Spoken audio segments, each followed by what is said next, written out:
ஆண்டவர் இயேசு கிறிஸ்துவில் எனக்கு மிகவும் பிரியமான சகோதர சகோதரிகளே, புதுக்காலம் 10ஆம் வாரம் திங்கள். முதல் வாசகம் 1 அரசராகமம் இயல் 17 இறைவாக்கியங்கள் 1 முதல் 6 முடிய. 1 அரசராகமம் 17 1 2 அரசராகமம் 1:18 பகுதி எலியா இறைவாக்கினர் பற்றியது. இறைவாக்கினரின் அதிகாரத்தையும் வல்லமையையும் உயர்த்தி காட்டுவதற்காக பல கதைகள் இங்கு கூறப்படுகின்றன. இவையெல்லாம் உண்மையிலேயே நடந்தனவா என்று கேட்பது தவறு. இவை எடுத்து கூற இருக்கும் கருத்தே முக்கியமானது. இன்றைய வாசகத்தில் ஆண்டவர் எவ்வாறு பஞ்ச காலத்திலும் எலியாவை காகங்கள் வழி உண்பிக்கிறார் என்பது பற்றி கூறப்படுகிறது. எலியா இறைவனுக்கு சான்று பகர்கிறார். தாம் வழிபட்டு வரும் கடவுளை உண்மை கடவுள் என்பதை ஆகாப்பு அரசனுக்கு வலியுறுத்துகிறார் எலியா.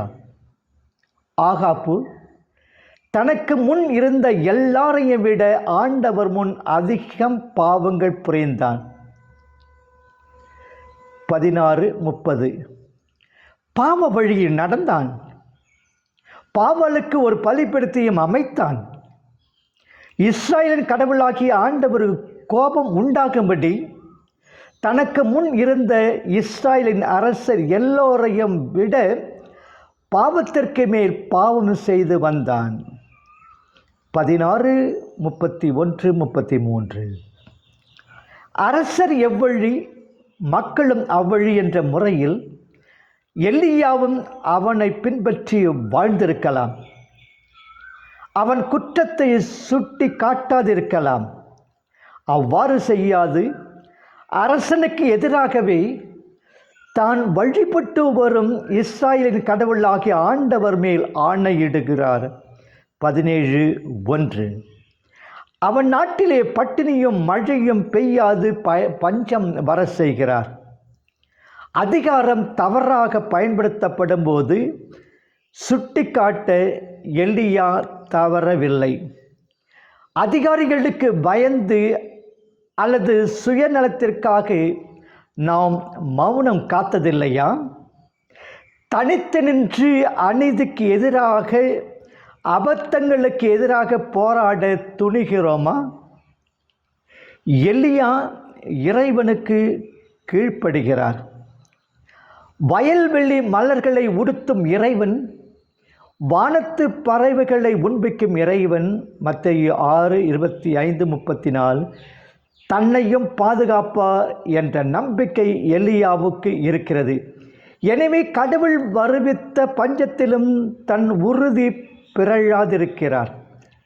கிரேத்து ஆற்று தண்ணீராலும் காகங்கள் கொண்டு வந்த உணவாலும் வாழ்வு நடத்துகிறார். பாலை நிலத்திலே மன்னாவும் குடிநீரும் தம் மக்களுக்கு அளித்த கடவுள் பெருங்கூட்டத்தை கண்டு மனமிறங்கி அப்பங்களை பழுக்கிய கடவுள். மத்தேயு 14:13-21 தம் இறைவாக்கினரை கைவிடுவாரா? பஞ்சத்திலே எதை உண்போம் எதை குடிப்போம்?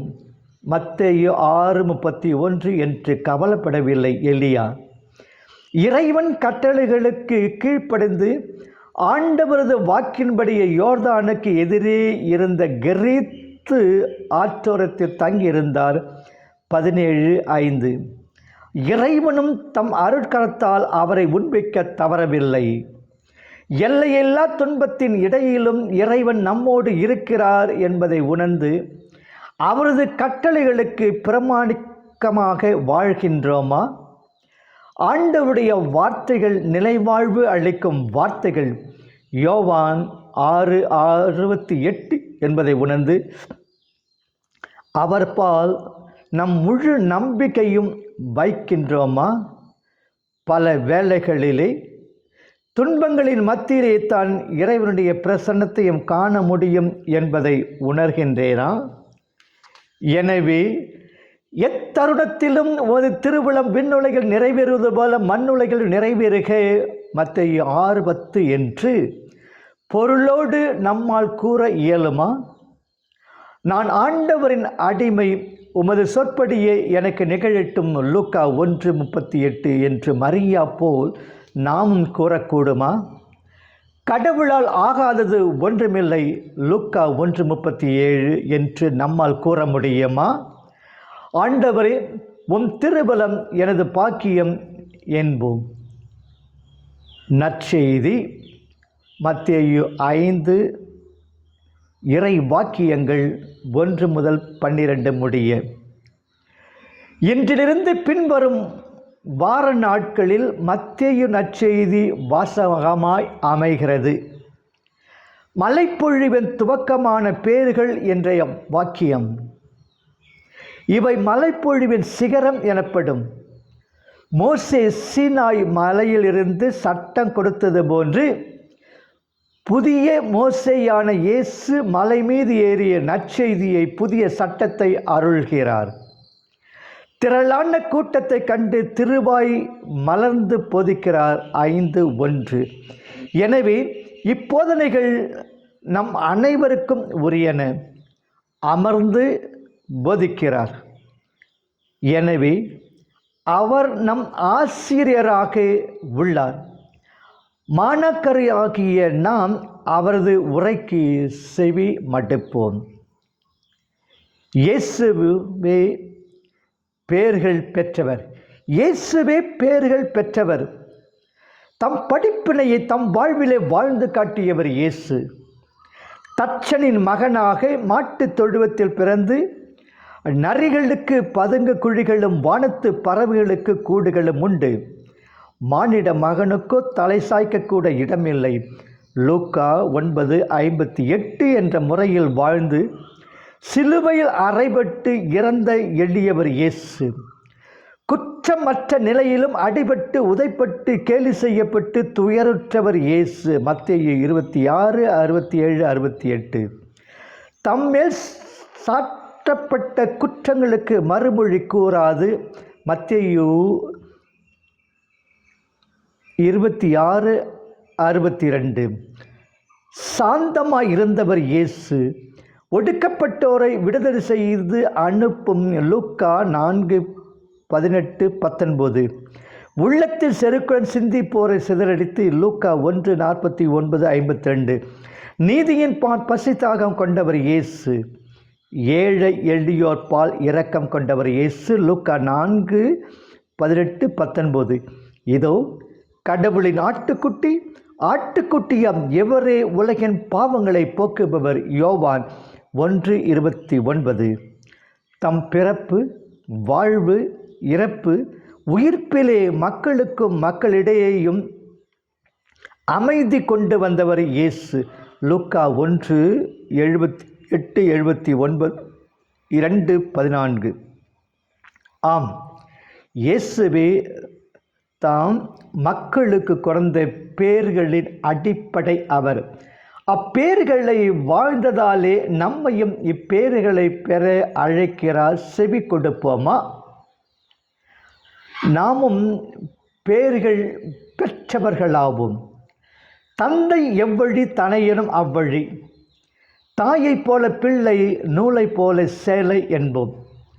எந்தையும் தாயுமான இறைவன் இயேசு தாம் வாழ்ந்து காட்டிய பாதையிலே நாம் நடக்க வேண்டும் என்று விரும்புகிறார். புதிய மோசே நம் ஆசானாயிருந்து நமக்கும் கற்றுத்தரும் பாடங்களை நாம் கற்று பின்பற்ற வேண்டும் என்று விரும்புகிறார். நம் வாழ்வில் எளிமை வேண்டும். மண், பெண், பொன் ஆகிய ஆசைகளை விலக்கி எளிய மனத்தோராய் மட்டுமன்றி ஏழைகளாகவே இருப்பதில் அமைதி அடைந்தவர்களாகவே செல்வத்திற்கு ஊழியம் புரியாது வாழ்வோமா? மத்தேயு 6:24. எளிமை இருக்கும் இடத்தில் அமைதி இருக்கும், சாந்தம் இருக்கும், தூய உள்ளமும் இருக்கும்.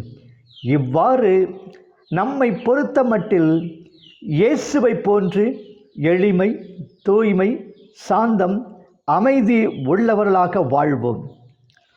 பிறரை பொறுத்தமட்டில் நாம் நீதியை நிலைநாட்டும் வேட்கை உள்ளவர்களாக, நீதியின் பொருட்டு துன்புறுத்தப்படுபவர்களாக, அமைதி செய்வோராக வாழ வேண்டும். நம் தலைவர் இயேசு நீதியின் அரசர். நீதியை நீர் விரும்புகின்றீர், நேர்மையை நிலைக்க செய்கின்றீர். திருப்பாடல் 99:4. தீமையை வெறுப்போர் ஆண்டவர் அன்பு கூறுகிறார், பொல்லாரின் கையினின்று அவர்களை விடுவிக்கின்றார். திருப்பாடல் 97:10. பூவுலகை நீதியுடன் ஆண்டிடுவார், மக்களினங்களை நேர்மையுடன் ஆட்சி செய்வார். திருப்பாடல் 98:9, 95:13.